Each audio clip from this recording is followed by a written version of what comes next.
Assalamualaikum warahmatullahi wabarakatuh. Nama saya Peki Pratama dari kelas J Hukum Tata Negara. Di sini saya akan menjelaskan materi mengenai kebijakan publik yang meliputi konsep kebijakan publik, pengertian kebijakan publik, urgensi dan tahap-tahap kebijakan publik, faktor-faktor yang mempengaruhi pembuatan kerangka kebijakan publik, ciri-ciri kebijakan publik, serta jenis-jenis kebijakan publik. Langsung saja, yang pertama, pengertian kebijakan. Sebelum dibahas lebih jauh mengenai konsep kebijakan, kita perlu mengkaji terlebih dahulu mengenai konsep kebijakan atau dalam bahasa Inggris yang sering kita dengar dengan istilah policy. Dalam Kamus Besar Bahasa Indonesia, kebijakan diartikan sebagai rangkaian konsep dan asas yang menjadi garis besar dan dasar rencana dalam pelaksanaan suatu pekerjaan, kepemimpinan, dan cara bertindak, tentang pemerintahan, organisasi, dan sebagainya. Pernyataan cita-cita, tujuan, prinsip, dan garis pedoman untuk manajemen dalam usaha mencapai sasaran. Dalam definisi kebijakan sebagaimana serangkaian atau tindakan atau kegiatan yang diusulkan seseorang, kelompok atau pemerintah dalam suatu lingkungan tertentu, di mana hambatan-hambatan atau kesulitan-kesulitan dan kesepakatan-kesepakatan tahap pelaksanaan usulan-usulan kebijaksanaan tersebut dalam rangka mencapai tujuan tertentu. Pendapat ini juga menunjukkan bahwa ide kebijakan melibatkan perilaku yang memiliki maksud dan tujuan merupakan bagian yang penting dari definisi kebijakan, karena bagaimanapun kebijakan harus menunjukkan apa yang sesungguhnya dikerjakan daripada apa yang diusulkan dalam beberapa kegiatan pada suatu masalah. Sholihin Abdul Wahab mengemukakan bahwa istilah kebijakan sendiri masih terjadi silang pendapat dan merupakan ajang perdebatan para ahli. Maka untuk memahami istilah kebijakan, Sholihin Abdul Wahab 2018 40-50 memberikan beberapa pedoman sebagai berikut. A. Kebijakan harus dibedakan dari keputusan. B. Kebijakan sebenarnya tidak serta-merta dapat dibedakan dari administrasi. Yang C. Kebijakan mencakup perilaku dan harapan-harapan. Yang D. Kebijakan mencakup ketiadaan tindakan ataupun adanya tindakan. Yang E. Kebijakan biasanya mempunyai hasil akhir yang akan mencapai. Setiap kebijakan memiliki tujuan dan sasaran tertentu, baik eksplisit maupun implisit. Yang G. Kebijakan muncul dari suatu proses yang berlangsung sepanjang waktu. H. Kebijakan meliputi hubungan-hubungan yang bersifat antar organisasi, yang bersifat intra-organisasi. Yang I. Kebijakan publik, meskipun tidak eksklusif, menyangkut para kunci lembaga-lembaga pemerintahan. Yang terakhir, kebijakan itu dirumuskan atau didefinisikan secara subjektif. Menurut Budi Wirnarno, istilah kebijakan mungkin digunakan secara luas, seperti pada kebijakan luar negeri Indonesia, kebijakan ekonomi Jepang, dan atau mungkin dipakai untuk menjadi salah satu yang lebih khusus. Seperti, misal jika kita mengatakan kebijakan pemerintah tentang debirokrasi dan deregulasi. Namun baik Sholihin Wahab maupun Budi Wirnarno sepakat bahwa istilah kebijakan ini penggunaan sering dipertukarkan dengan istilah lain seperti tujuan, program, keputusan, undang-undang, ketentuan-ketentuan, standar, proposal, dan grand design. Irfan Islami sebagaimana dikutip Suwandi, kebijakan publik harus dibedakan dengan kebijaksanaan. Diterjemahkan dengan kebijaksanaan yang berbeda artinya wisdom, yang artinya kebijaksanaan. Pengertian kebijaksanaan memerlukan pertimbangan-pertimbangan yang lebih jauh, sedangkan kebijakan mencakup aturan-aturan yang ada di dalamnya. James E. Anderson sebagaimana dikutip Islami mengungkapkan bahwa kebijakan adalah serangkaian tindakan yang mempunyai tujuan tertentu yang diikuti dan dilaksanakan oleh seorang yang pelaku atau sekelompok pelaku guna memecahkan suatu masalah tertentu. Konsep kebijakan yang ditawarkan Anderson ini, menurut Budi Wirnarno, dianggap lebih tepat karena memusatkan perhatian pada apa yang sebenarnya dilakukan dan bukan pada apa yang diusulkan atau dimaksudkan. Selain ini, konsep ini juga membedakan secara tegas antara kebijakan dengan keputusan, yang mengandung arti pemilihan antara berbagai alternatif yang ada. Richard Ross sebagaimana dikutip Budi Wirnarno juga menyarankan bahwa kebijakan hendaknya dipahami sebagaimana serangkaian kegiatan yang sedikit banyak berhubungan dengan konsekuensi yang berdiri sendiri. Pendapat kedua ahli tersebut setidaknya dapat menjelaskan bahwa pertukaran istilah kebijakan dengan keputusan adalah keliru, karena pada dasarnya kebijakan dipahami sebagai arah atau pola kegiatan dan bukan sekedar suatu keputusan untuk melakukan sesuatu. Berdasarkan pendapat berbagai ahli tersebut di atas, maka dapat disimpulkan bahwa kebijakan adalah tindakan-tindakan atau kegiatan-kegiatan yang sengaja dilakukan atau tidak oleh seseorang, suatu kelompok atau pemerintah yang di dalamnya terdapat unsur keputusan berupa upaya pemilihan di antara berbagai alternatif yang ada guna mencapai maksud tujuan tertentu. Yang kedua, pengertian kebijakan publik. Lingkup dari studi kebijakan publik sangat luas karena mencakup berbagai bidang dan sektor seperti ekonomi, politik, sosial, budaya, hukum, dan sebagainya.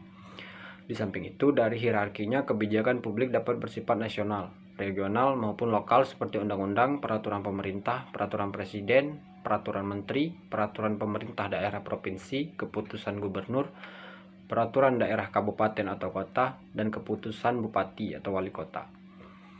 Secara terminologi, pengertian kebijakan publik yaitu ternyata banyak sekali, tergantung dari sudut mana kita mengartikannya. Estos memberikan definisi kebijakan publik sebagai pengalokasian nilai-nilai secara paksa kepada seluruh anggota masyarakat.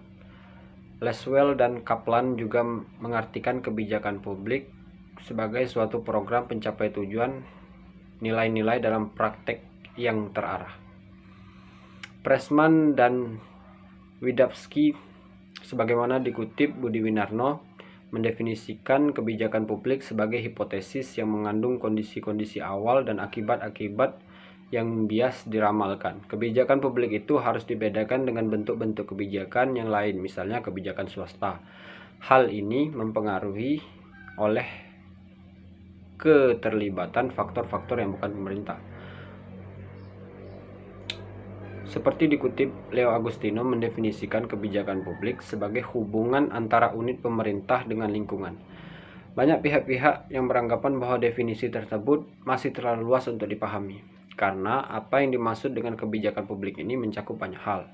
Menurut Nugroho, ada dua karakteristik dari kebijakan publik, yaitu satu, kebijakan publik merupakan sesuatu yang mudah untuk dipahami karena makna dan adalah hal-hal yang dikerjakan untuk mencapai tujuan nasional. Yang kedua, kebijakan publik merupakan sesuatu yang mudah diukur karena ukurannya jelas, yakni sejauh mana kemampuan pencapaian cita-cita yang sudah ditempuh.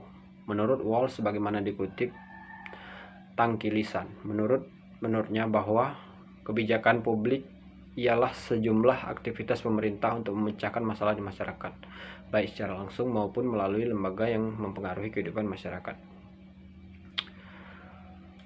Thomas R.D. sebagaimana dikutip Islami, mendefinisikan kebijakan publik sebagai apapun yang dipilih pemerintah untuk melakukan atau untuk tidak dilakukan. Definisi ini menekankan bahwa kebijakan publik adalah sebagai perwujudan atau tindakan yang bukan merupakan pernyataan keinginan pemerintah atau pejabat publik semata. Di samping itu, pilihan pemerintah untuk tidak melakukan sesuatu juga merupakan kebijakan publik karena mempunyai pengaruh atau dampak yang sama dengan pilihan pemerintah untuk melakukan sesuatu. Terdapat beberapa ahli yang mendefinisikan kebijakan publik sebagai tindakan yang diambil oleh pemerintah dalam merespon suatu krisis atau masalah politik. Begitupun dengan Chandler dan Plano, sebagaimana dikutip Tangkisan, yang menyatakan bahwa kebijakan publik adalah pemanfaatan yang strategis terhadap sumber daya yang ada untuk memecahkan masalah-masalah publik atau pemerintahan. Selanjutnya dikatakan bahwa kebijakan publik merupakan suatu bentuk intervensi yang dilakukan secara terus-menerus oleh pemerintah demi kepentingan kelompok yang kurang beruntung dalam masyarakat agar dapat hidup dan ikut berpartisipasi dalam membangun secara luas.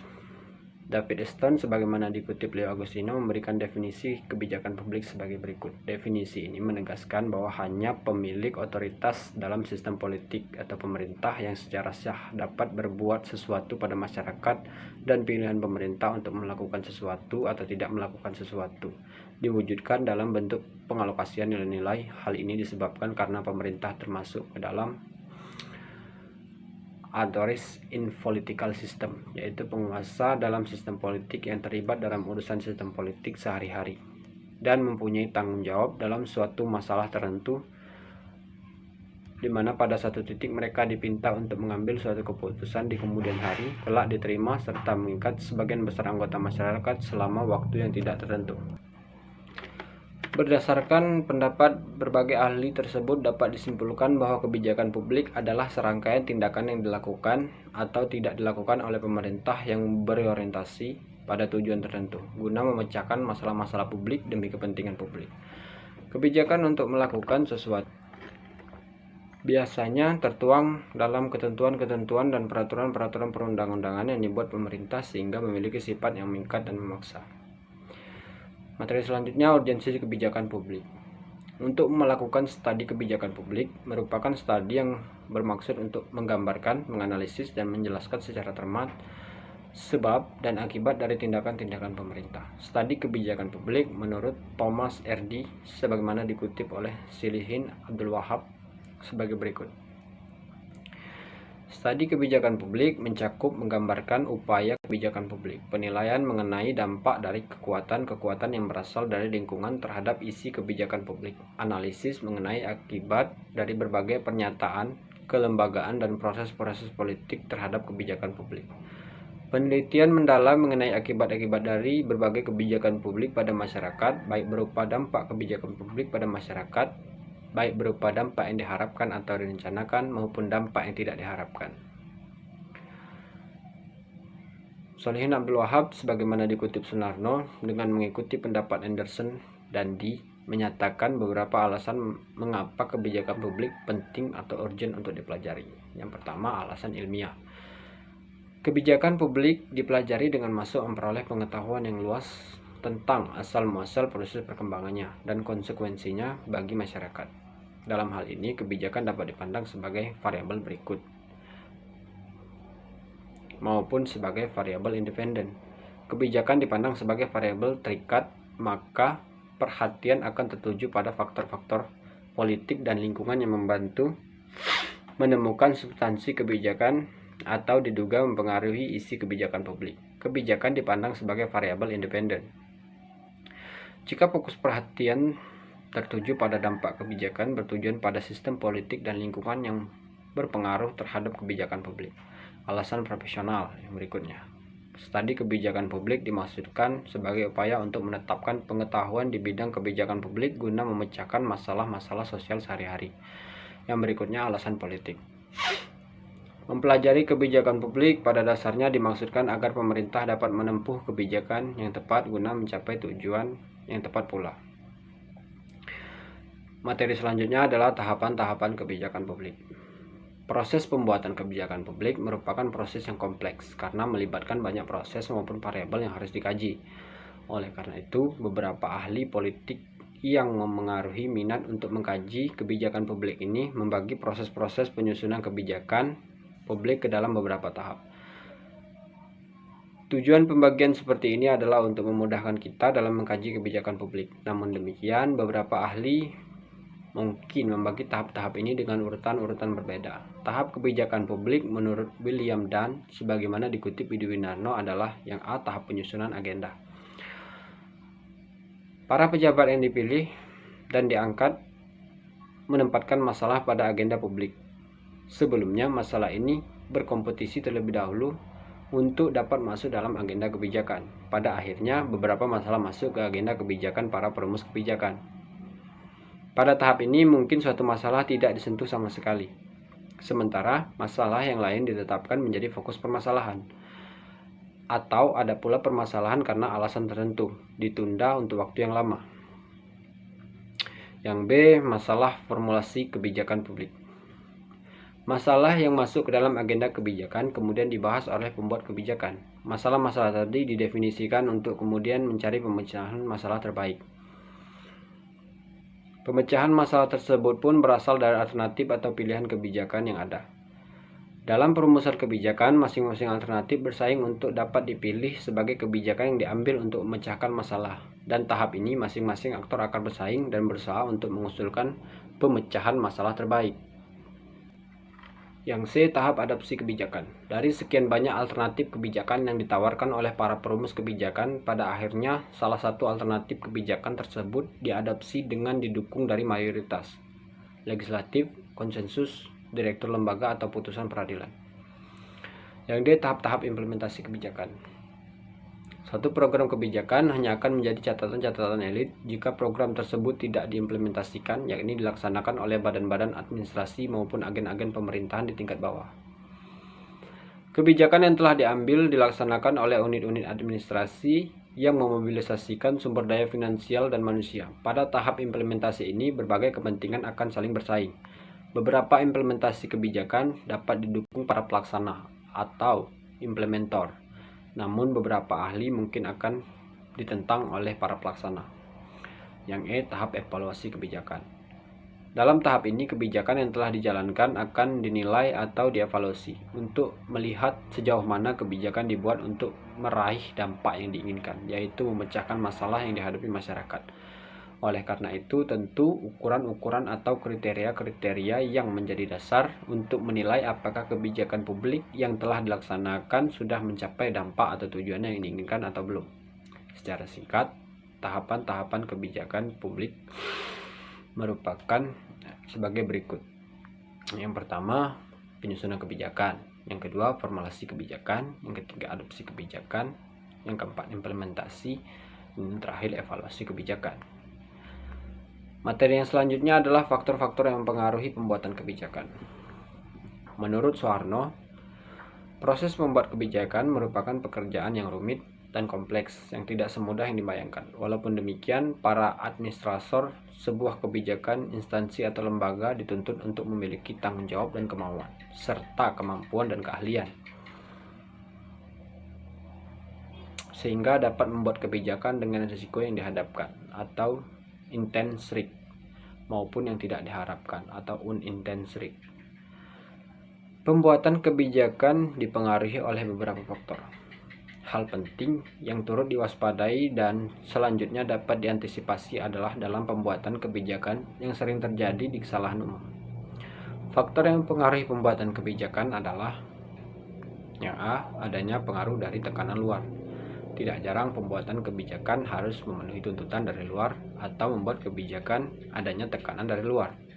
Yang B, adanya kebiasaan lama. Disebutkan dengan istilah sunk cost, seperti kebiasaan investasi modal yang sehingga saat ini belum profesional dan terkadang amat birokratik, cenderung akan diikuti kebiasaan itu oleh para administrator. Meskipun kebijakan atau keputusan yang berkaitan dengan hak tersebut dikritik karena sebagai suatu yang salah dan perlu diubah. Kebiasaan lama tersebut sering secara terus-menerus pantas untuk diikuti, terlebih kalau suatu kebijakan yang telah ada tersebut dipandang memuaskan. Adanya pengaruh sifat pribadi.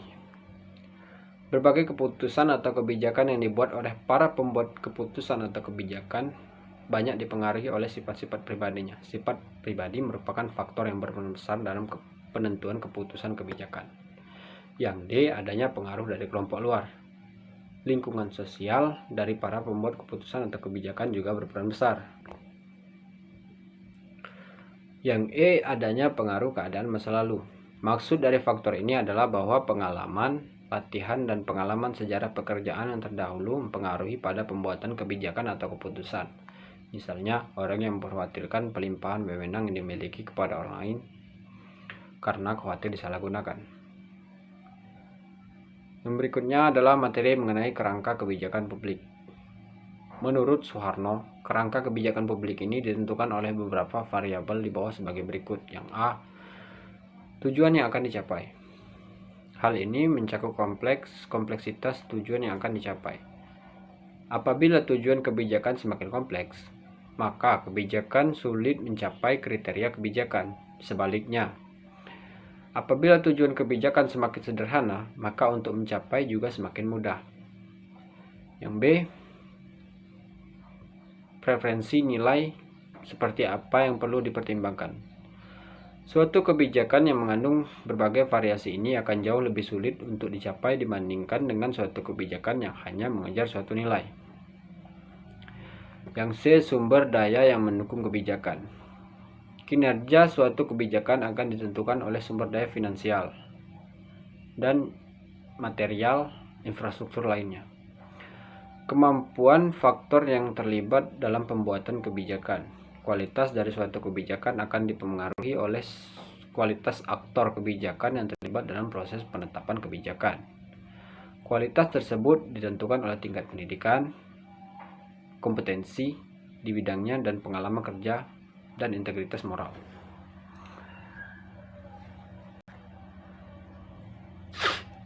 Yang E. Lingkungan yang mencakup lingkungan sosial, ekonomi, politik, dan sebagainya. Kinerja dari suatu kebijakan akan dipengaruhi oleh konteks sosial, ekonomi, maupun politik di tempat kebijakan tersebut diimplementasikan. Strategi yang digunakan untuk mencapai tujuan, strategi yang akan digunakan untuk mengimplementasikan suatu kebijakan akan mempengaruhi kinerja suatu kebijakan. Strategi yang digunakan dapat bersifat top atau down atau bottom, otoritas atau demokrasi. Materi selanjutnya mengenai ciri-ciri kebijakan publik. Menurut Soeharno, ciri-ciri khusus yang melekat pada kebijakan publik bersumber pada kenyataan bahwa kebijakan itu dirumuskan. Ciri-ciri kebijakan publik antara lain: yang A.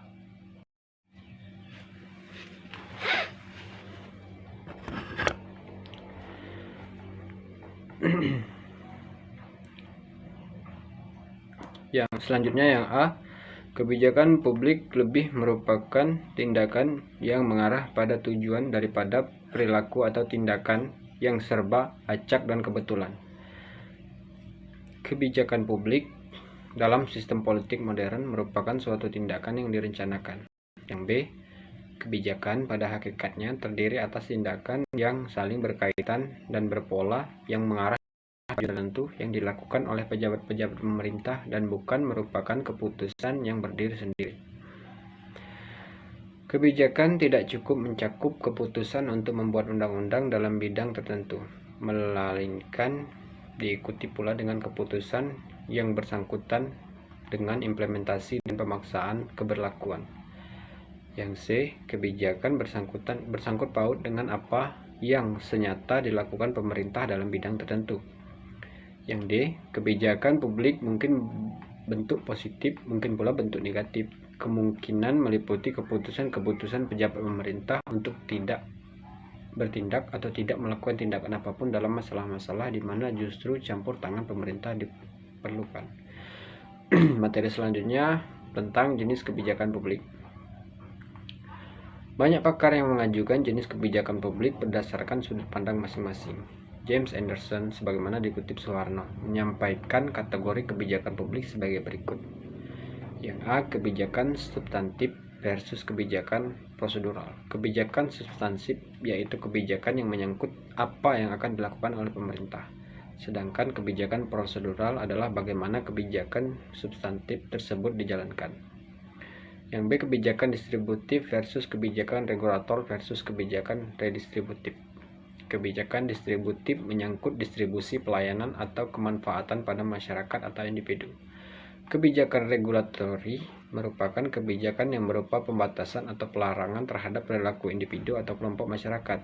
Sedangkan kebijakan redistributif merupakan kebijakan yang mengatur alokasi kekayaan, pendapatan, pemilikan atau hak-hak di antara kelompok dalam masyarakat. Yang C. Kebijakan material versus kebijakan simbolik. Kebijakan material adalah kebijakan yang memberikan keuntungan sumber daya kompleks pada kelompok sasaran, sedangkan kebijakan simbolis adalah kebijakan yang memberikan manfaat simbolis pada kelompok sasaran. Yang D. Kebijakan yang berhubungan dengan barang umum dan barang pribadi. Kebijakan public good adalah kebijakan yang mengatur pembelian barang pelayanan publik, sedangkan kebijakan privat adalah kebijakan yang mengatur penyediaan barang atau pelayanan untuk pasar bebas. Solihin Abdul Wahab, sebagaimana dikutip Soeharno, mengisyaratkan bahwa pemahaman yang lebih baik terhadap hakikat kebijakan publik sebagai tindakan yang mengarah pada tujuan. Ketika kita dapat merinci kebijakan tersebut ke dalam beberapa kategori, yaitu yang A. Tuntutan kebijakan, yaitu tuntutan atau desakan yang diajukan pada pejabat-pejabat pemerintah yang dilakukan oleh aktor-aktor lain, baik swasta maupun kalangan pemerintah sendiri, dalam sistem politik untuk melakukan tindakan tertentu atau sebaliknya untuk tindakan melakukan tindakan pada suatu masalah tertentu. Tuntutan ini dapat bervariasi, mulai dari desakan umum agar pemerintah berbuat sesuatu sehingga usulan tidak mengambil tindakan konkret tertentu terdapat suatu masalah yang terjadi di dalam masyarakat. Yang B. Keputusan kebijakan adalah keputusan yang dibuat oleh para pejabat pemerintah yang dimaksudkan untuk memberikan arahan terhadap pelaksanaan kebijakan publik. Dalam hal ini termasuk di dalam keputusan-keputusan untuk menciptakan statuta atau ketentuan-ketentuan dasar, ketetapan-ketetapan ataupun membuat penafsiran terhadap undang-undang. Yang C. Pernyataan kebijakan ialah pernyataan resmi atau penjelasan mengenai kebijakan publik tertentu, misalnya ketetapan MPR, keputusan presiden atau dekret presiden, keputusan peradilan, pernyataan ataupun pidato pejabat pemerintah yang menunjukkan hasrat tujuan pemerintah dan apa yang dilaksanakan untuk mencapai tujuan tersebut. Yang D. Keluaran kebijakan merupakan wujud dari kebijakan publik yang paling dapat dilihat dan dirasakan karena menyangkut hal-hal yang senyatanya dilakukan guna merealisasikan apa yang telah digariskan dalam keputusan dan pernyataan kebijakan. Secara singkat, keluaran kebijakan ini menyangkut apa yang ingin dikerjakan oleh pemerintah. Yang E. Hasil akhir kebijakan publik adalah akibat atau dampak yang benar-benar dirasakan oleh masyarakat, baik yang diharapkan atau yang tidak diharapkan sebagai konsekuensi dari adanya tindakan atau tidak adanya tindakan pemerintah dalam bidang atau masalah-masalah tertentu yang ada dalam masyarakat. William and Dunn membedakan tipe-tipe kebijakan menjadi 5 bagian, yaitu yang A. Masalah kebijakan adalah nilai, kebutuhan, dan kesempatan yang belum terpuaskan, tetapi dapat diidentifikasi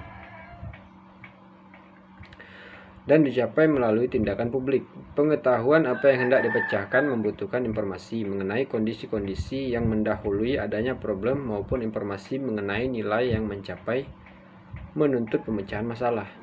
Yang B. Alternatif kebijakan, yaitu arah tindakan secara potensial tersedia yang dapat member sumbangan kepada pencapaian nilai dan pemecahan masalah kebijakan.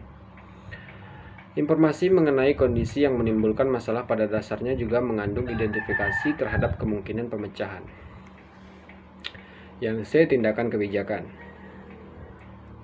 adalah suatu gerakan atau serangkaian gerakan sesuai dengan alternatif kebijakan yang dipilih yang dilakukan untuk mencapai tujuan bernilai.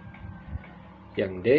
Hasil kebijakan adalah akibat yang terjadi dari serangkaian tindakan kebijakan yang telah dilaksanakan.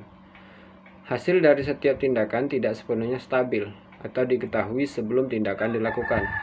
Juga tidak semua dari hasil tersebut terjadi seperti apa yang diharapkan sesuai dugaan sebelumnya.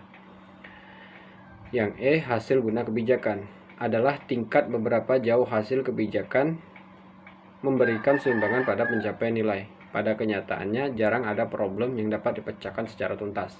Umumnya, pemecahan terhadap suatu problem dapat menumbuhkan problem, sehingga perlu pemecahan kembali atau perumusan kembali. Jika dilihat dari tradisional, para ilmuwan politik umumnya membagi kebijakan substantif, misalnya kebijakan perburuhan, kesejahteraan sosial, hak-hak sipil, masalah luar negeri, kelembagaan, misalnya kebijakan legislatif, kebijakan eksekutif, kebijakan yudikatif, dan kebijakan departemen. Kebijakan menurut kurun tertentu, misalnya kebijakan masa reformasi dan masa Orde Baru.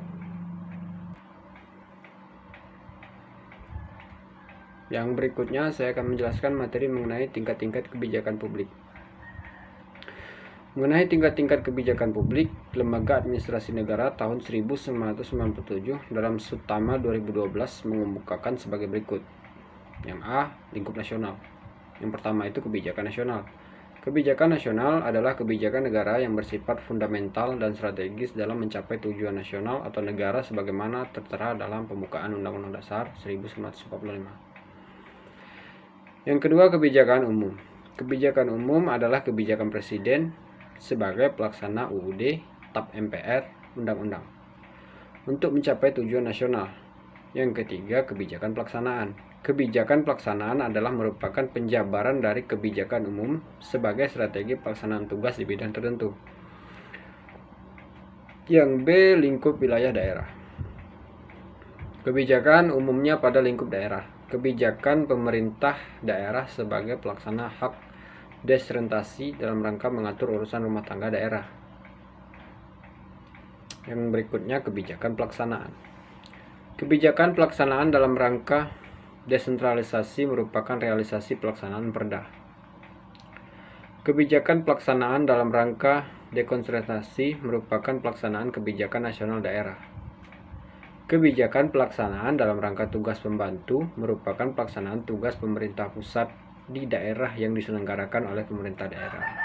Berdasarkan penjelasan tersebut, ciri kebijakan publik adalah satu, lebih mengutamakan tindakan yang mengarah pada tujuan daripada perilaku atau tindakan serba acak dan kebetulan, melainkan tindakan yang direncanakan. Yang kedua, kebijakan publik hakikatnya terdiri atas tindakan-tindakan yang saling berkaitan dan berpola pada pengaruh tujuan tertentu yang dilakukan pejabat pemerintah, bukan merupakan keputusan yang berdiri sendiri. Yang ketiga, kebijakan bersangkut paut dengan apa yang dilakukan oleh pemerintah dalam bidang-bidang tertentu. Dan yang keempat, kebijakan publik berbentuk positif maupun negatif.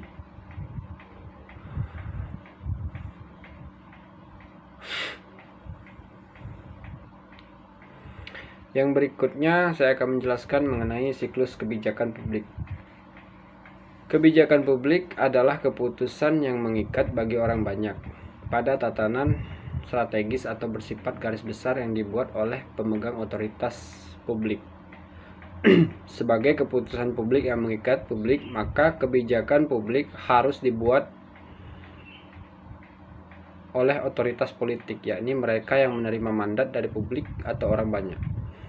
Umumnya melalui suatu proses pemilihan untuk bertindak atas nama rakyat banyak. Selanjutnya, kebijakan publik akan dilaksanakan oleh administrasi negara yang dijalankan oleh birokrasi pemerintah. Fokus utama kebijakan publik dalam bidang negara modern adalah pelayanan publik, yang merupakan segala sesuatu yang bisa dilakukan oleh negara untuk mempertahankan atau meningkatkan kualitas kehidupan orang banyak, menyeimbangkan peran negara yang mempunyai kewajiban menyediakan pelayanan publik dengan hak untuk menarik pajak dan retribusi, dan pada sisi lain menyeimbangkan berbagai kelompok dalam masyarakat dengan berbagai kepentingan serta mencapai amanat konstitusi. Setiap sistem politik pada dasarnya memproduksi kebijakan publik.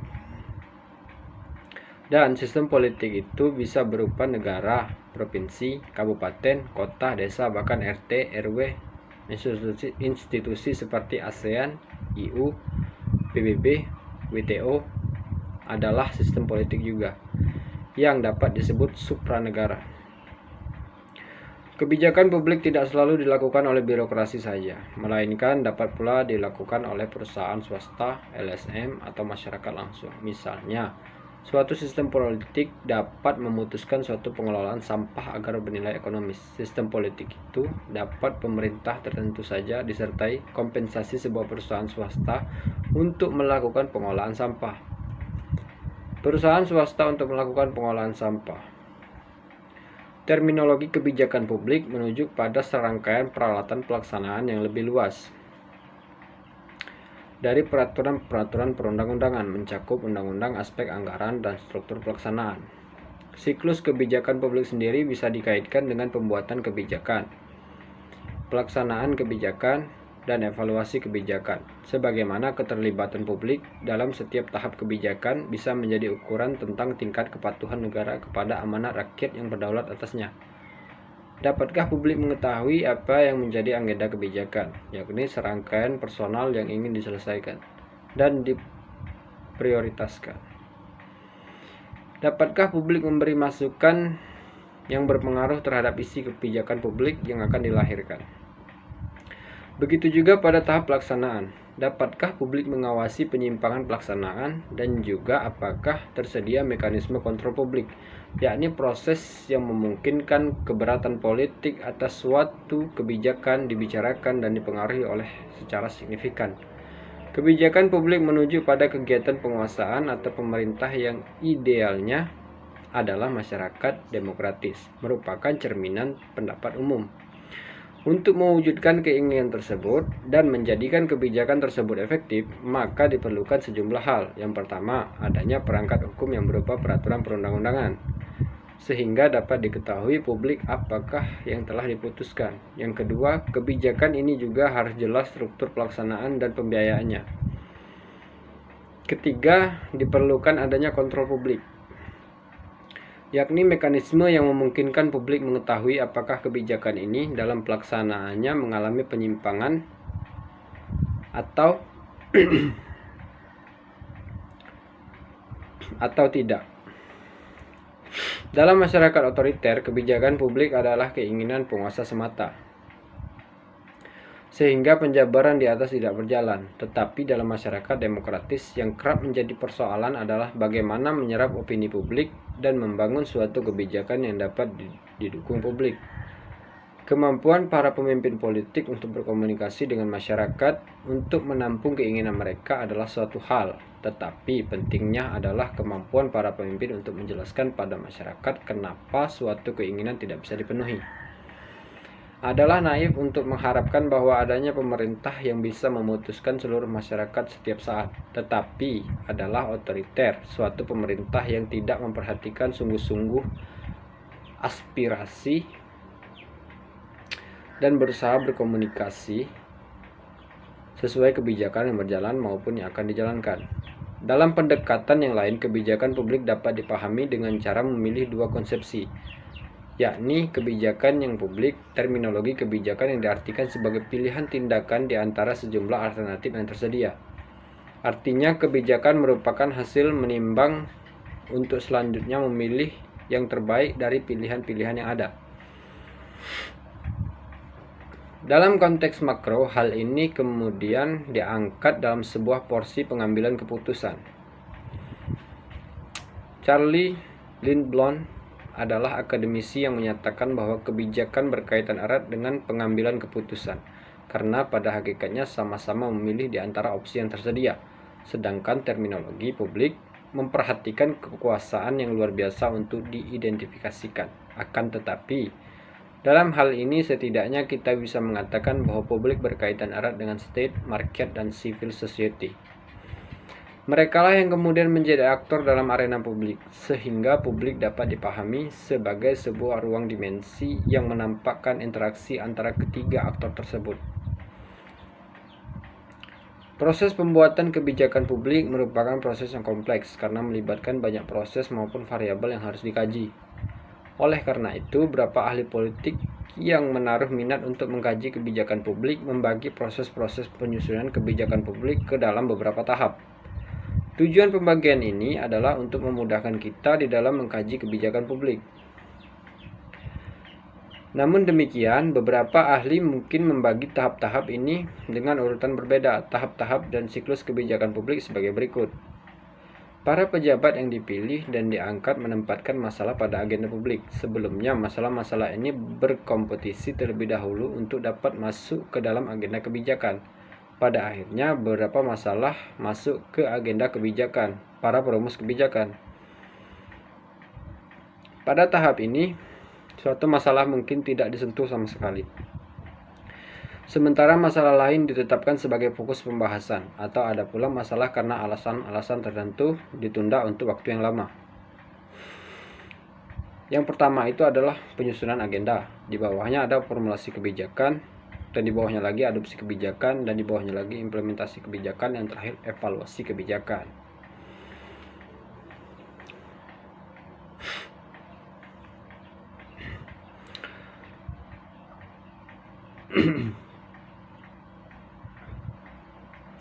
Kesimpulannya adalah setiap sistem politik pada dasarnya memproduksi suatu kebijakan. Kebijakan publik menuju pada keinginan penguasa atau pemerintah yang idealnya dalam masyarakat demokratis merupakan cerminan pendapat umum atau opini publik. Untuk mewujudkan suatu keinginan tersebut dapat menjadikan kebijakan tersebut efektif, maka diperlukan sejumlah hal. Yang pertama, adanya perangkat hukum berupa peraturan perundang-undangan, sehingga dapat diketahui publik apa yang telah diputuskan.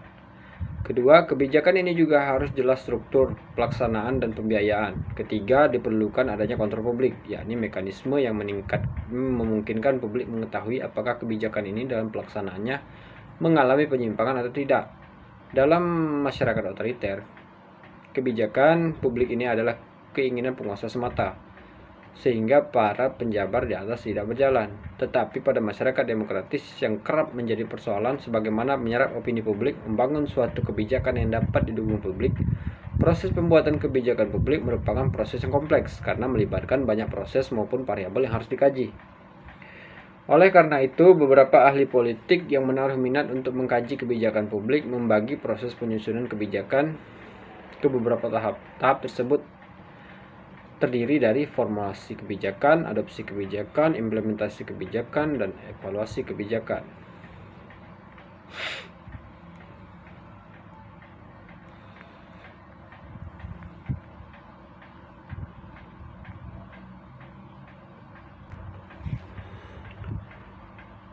Yang berikutnya saya akan menjelaskan materi mengenai kebijakan publik, politik, dan negara.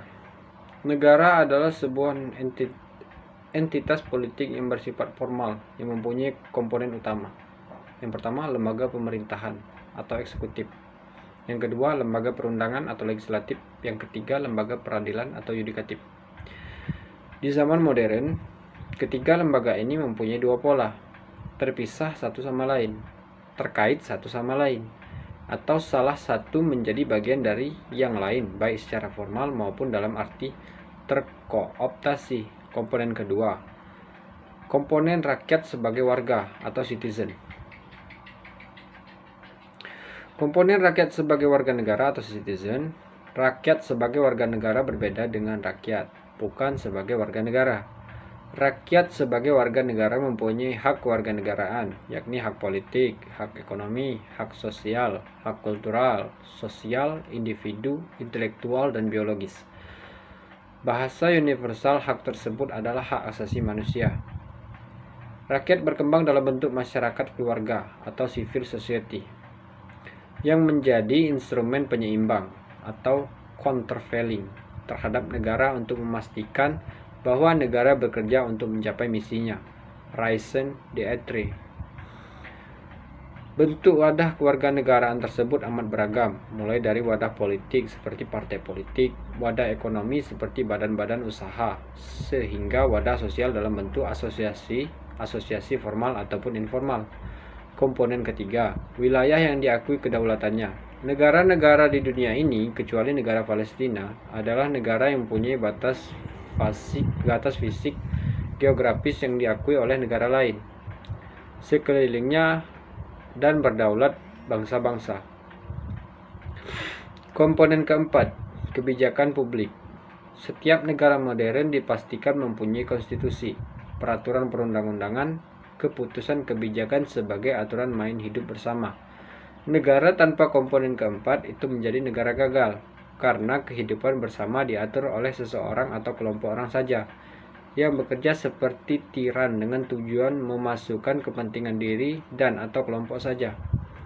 Kebijakan publik termasuk di dalamnya tata kelola negara atau governance yang mengatur interaksi antara negara dan rakyat. Pada dimensi keempat inilah kita memulai memahami tentang arti penting kebijakan publik. Pada konteks makro negara, setiap negara terutama pemerintahan sebagai pemegang kekuasaan hendak untuk mendapatkan pengendalian rakyat. Sehingga premis awal yang kita bangun adalah bahwa pemerintah dimanapun juga dapat mengendalikan dan atau memanajemeni atau mengendalikan value creation melalui kebijakan publik yang dikembangkan. Ketika pemerintah menetapkan demokratis sebagai kebijakan publik, maka seluruh kehidupan berubah. Kehidupan secara simultan menjadi bagian dari eksplorasi kebijakan. Kebijakan publik menentukan bentuk suatu kehidupan setiap bangsa dan negara. Semua negara mengalami masalah yang relatif sama. Yang berbeda adalah bagaimana respon terhadap masalah tersebut. Respon ini yang disebut sebagai kebijakan publik. Dan karena kebijakan publik adalah dominan dari negara atau pemerintah atau kekuasaan pemegang negara, maka kebijakan publik adalah bentuk faktual dari upaya setiap pemerintah untuk memanajemeni kehidupan bersama yang disebut negara dan bangsa. Keunggulan setiap negara semakin ditentukan oleh kemampuan negara tersebut mengembangkan kebijakan-kebijakan publik yang unggul. Di Indonesia, istilah public policy itu masih belum mendapatkan terjemahan yang pasti. Kita menemui istilah kebijakan umum, kebijakan pemerintah, kebijakan negara, dan lain sebagainya. Kebijakan yang berasal dari kata bijak, menurut Kamus Bahasa Inggris Indonesia, Indonesia Inggris, karangan Profesor Dr. Andes S. Woyowasito dan WJS Purwodarminto. Kata bijak berarti learned, prudent, experience. Kata bijak merupakan kata sifat yang selanjutnya berawalan ke dan akhiran an, menjadi kata benda kebijakan. Hal itu berarti bahwa kebijakan menunjukkan adanya kemampuan atau kualitas yang dimiliki seorang dalam keadaan yang learn atau terpelajar, prudent, baik, dan experience, berpengalaman. Dengan demikian, kebijakan berarti kata benda yang tetap menjadi tambahan keterangan terhadap suatu kata benda lainnya. Kata kebijakan menurut Woyowasito CS berarti skill atau keterampilan, ability atau kemampuan, capability kecakapan, insight kemampuan untuk memahami sesuatu. Sehingga kebijakan pemerintah berarti keterampilan pemerintah atau sifat cakapnya pemerintah. Jadi, kebijakan adalah kata benda yang menunjukkan sifat suatu kualitas yang dimiliki oleh seseorang. Kebijakan dapat dilihat dari segi istilahnya, menunjukkan pengertian yang sifatnya tetap, serta melekat pada seorang yang tidak berubah, kecuali karena ada sebab untuk perkembangan. Oleh karena itu, kebijakan merupakan pengertian statis atau static konsep. Kebijaksanaan adalah suatu istilah yang menunjukkan adanya proses, karena merupakan hasil keputusan atau pembuatan yang punya sifat untuk dilaksanakan. Kebijaksanaan karena merupakan hasil pembuatan atau pemikiran seseorang, maka mengandung berbagai macam kegiatan dan keputusan lainnya yang berkaitan dengan terrealisasinya tujuan kebijakan itu. Oleh karena itu, kebijakan itu mempunyai sifat yang dinamis atau dinamik konsep. Dari uraian di atas, jelas bahwa sifat bijak adalah sifat karakter yang melekat pada manusia. Bijaksana adalah sifat yang melekat pada sikap, tingkah laku, dan perbuatannya. Dari penjelasan di atas dapat disimpulkan bahwa kebijakan publik dibuat oleh pemerintah yang berupa tindakan-tindakan pemerintah. Kebijakan publik baik untuk melakukan atau tidak melakukan sesuatu yang punya tujuan tertentu. Kebijakan publik ditujukan untuk kepentingan masyarakat. Kebijakan publik menentukan bentuk suatu kehidupan setiap bangsa dan negara. Semua negara menghadapi masalah yang sama. Yang berbeda adalah bagaimana respon terhadap masalah tersebut. Respon ini disebut sebagai kebijakan publik, dan karena kebijakan publik adalah dominan dari negara atau pemerintah dan kekuasaan pemegang negara, maka kebijakan publik adalah bentuk faktual dari upaya setiap pemerintah untuk memanajemeni kehidupan bersama yang disebut negara dan bangsa. Keunggulan setiap negara semakin ditentukan oleh kemampuan negara membangkitkan kebijakan-kebijakan publik yang unggul.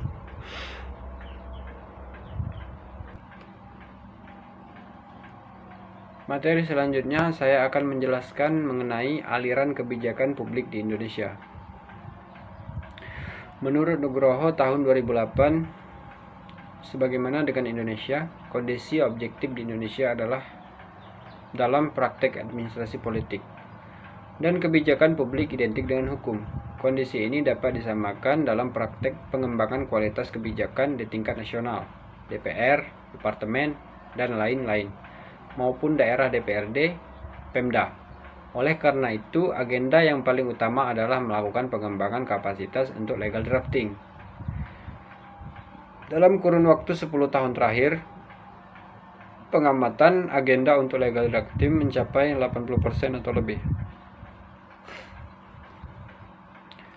Sementara agenda untuk membangun kapasitas untuk mengembangkan kebijakan publik yang bukan dalam makna hukum atau legal drafting 20% atau kurang.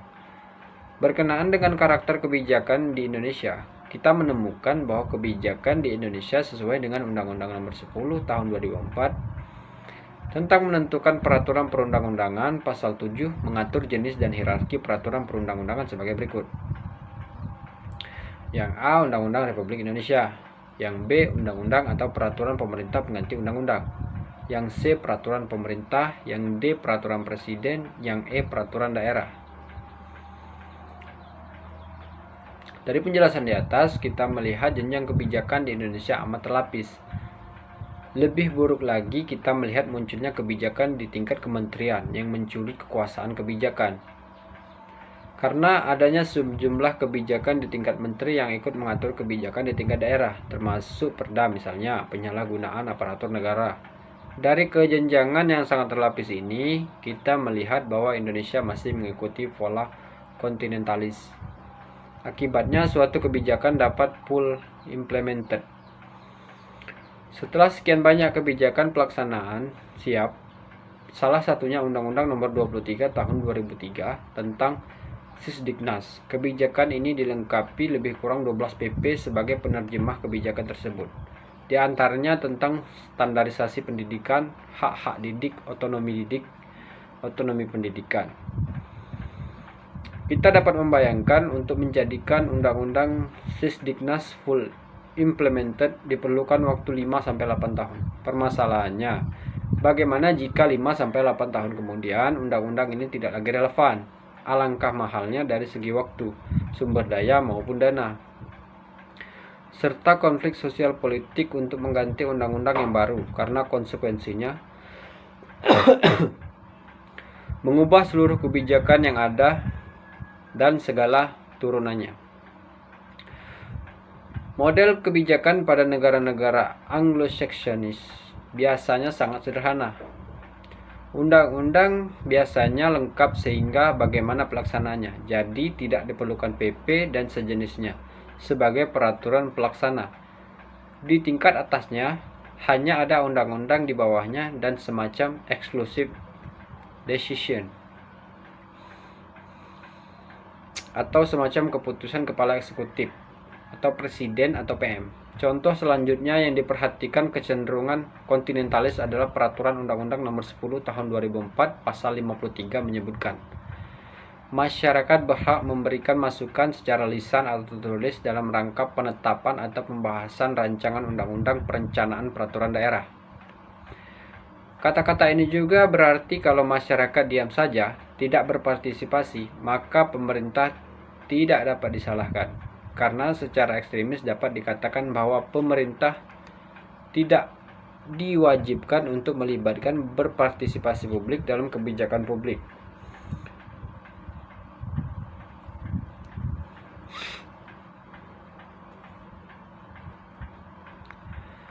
Kecenderungan kontinentalis pemahaman dan praktik kebijakan publik di Indonesia paling tidak disebabkan 3 hal.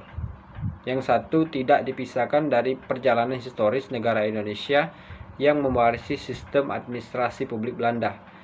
Yang kedua, bahkan para ahli hukum di Indonesia pun berkiblat ke Belanda sehingga saat ini para guru honorer menggunakan buku-buku Belanda. Master dan doktor hukum di Belanda adalah yang paling paten dibandingkan negara-negara lain. Buku-buku teks di Indonesia, bahkan yang diterbitkan ahli hukum tata negara yang paling senior pun mengacu pada sistem Belanda dari sistem yang lain yang lebih maju. Yang ketiga, pada perkembangannya terkini di Indonesia mulai berkembang wacana kebijakan publik dalam arti aras pemikiran Anglo-Saxon yang dikembangkan oleh ilmuwan administrasi publik yang berlatar belakang Amerika, terutama berasal dari UGM, seperti Profesor Sofyan Effendi, Profesor Miftah Toha, Profesor Agus Widianto, dan Profesor Muhajir Zarwin. Dan dari LAN, Profesor Mustafa Dijaja AR. Pernyataan yang paling mendasar adalah mengapa sebagian besar negara-negara maju di Eropa Barat tidak mempermasalahkan pendekatan kontinentalis yang cenderung top-down dibandingkan pendekatan Anglo-Saxon yang relatif mempertemukan pendekatan yang top-down dan bottom-up. Pertama, karena di negara-negara tersebut tidak banyak lagi kebijakan publik, khususnya dalam bentuk undang-undang. Sebagian besar kebijakan publik di negara tersebut telah dibuat masa lalu dan tetap relevan dengan kondisi hari ini. Dengan demikian, tidak diperlukan kebijakan baru, melainkan hanya beberapa revisi kebijakan. Itu pun jika perlu. Yang kedua, tingginya kualitas aparatur publik, baik di sektor eksekutif atau birokrasi dan legislatif atau lembaga reservatif publik atau parlemen. Kualitas manusia berkaitan dengan profesionalitas dan integritas dari apa yang bersangkutan. Salah satu ukurannya adalah rendahnya tingkat profesi korupsi di negara-negara tersebut.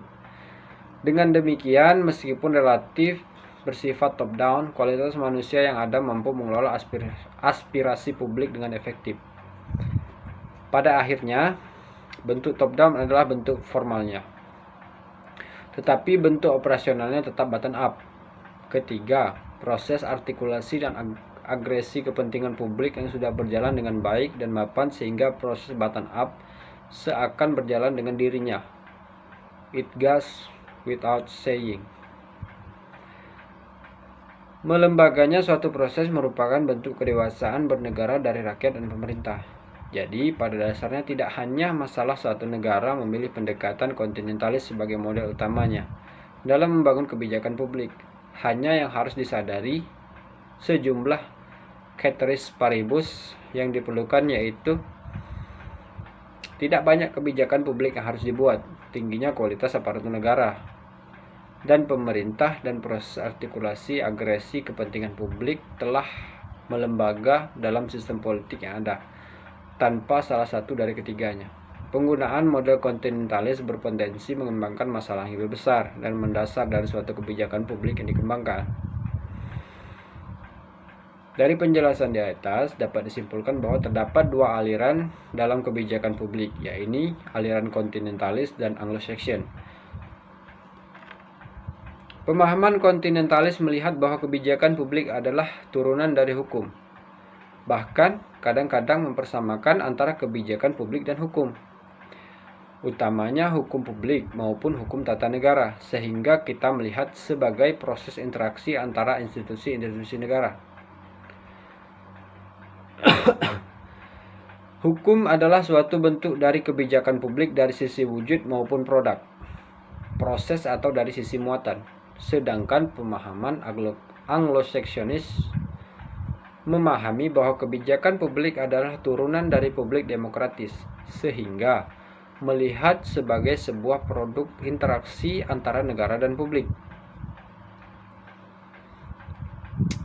Hak warga negara secara individu dijamin dan tidak pernah dapat dicabut atau dikooptasi negara. Aliran kebijakan publik di Indonesia masih mengikuti pola kontinentalis. Akibatnya, sebuah kebijakan dapat full implemented setelah sekian banyak kebijakan pelaksanaan yang siap. Salah satunya adalah Undang-Undang Nomor 23 Tahun 2003 tentang Sisdiknas. Kebijakan ini dilengkapi lebih kurang 12 PP, sehingga penerjemah kebijakan tersebut diantaranya tentang standarisasi pendidikan, hak-hak anak didik, dan otonomi pendidikan.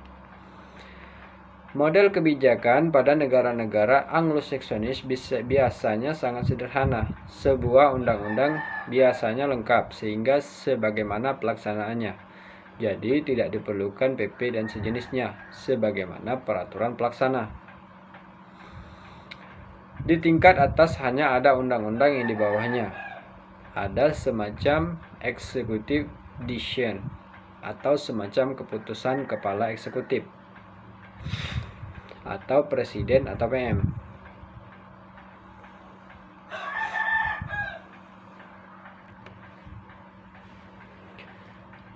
Sekian penjelasan materi mengenai kebijakan publik dari saya. Lebih kurang saya mohon maaf, kepada Allah saya mohon ampun. Saya akhiri, wabillahi taufik wal hidayah.